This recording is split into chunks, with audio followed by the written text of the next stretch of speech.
Reserve bank of India ஆமா.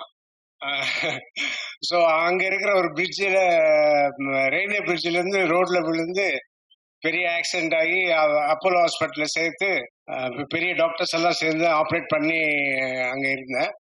So ரூம்ல எல்லாம் இதுதான்டா போலீஸோட போஸ்டர் எல்லாம் வச்சு டாக்டர்ஸ் விசிட்டிங் ஹவர்ஸ்ல பார்த்தா ஒரு டிஸ்ட்ரிபியூஷன் ஆஃபீஸ் மாதிரி இருக்குமே தவிர பேஷண்ட் ரூம் மாதிரி இருக்காது. என்ன என்ன டாக்டர் இப்படி இருக்கு அப்படி?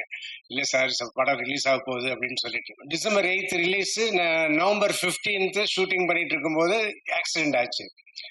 ஸோ அந்த ஆக்சிடென்ட் ஹாஸ்பிட்டல் இருக்கிற இன்னொரு மாசம் சேர்ந்து இருக்கணும். ஆனா நான் டிசம்பர் படம் 8 ரிலீஸ் ஆனவொடனே என்னால் அங்கே இருக்க முடியல.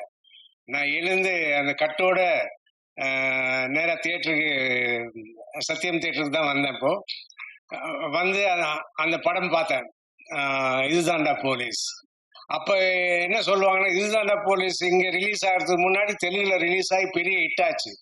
எப்பயுமே பெரிய ஹிட் ஆகிற படங்கள் பண்ணும்போது, இல்ல இந்த ஃபிராக்சர் வந்து உங்களுக்கு பெரிய ஹிட் வரும் பாருங்க அது அப்படின்னு சொன்னாங்க. அதுக்கு முன்னாடி வந்து இந்த அடிப்பட்ட உடனே திருஷ்டி, அங்குஷம் பெரிய ஹிட் ஆயிடுச்சு, திருஷ்டி அப்படின்னு. ஸோ இது இந்த மாதிரி நடக்குமா நடக்காதா தெரியாது. இப்போ வந்து எனக்கு ஃப்ராக்சரோட நான் திருப்பி சத்தியம் தியேட்டருக்கு வந்திருக்கேன். ஸோ எங்களுக்கு இந்த பைக்கரும் பெரிய ஹிட் ஆகும், நான் ஆக்சிடென்ட் ஆன படமும் பெரிய ஹிட் ஆகும்னு நான் நினைக்கிறேன்.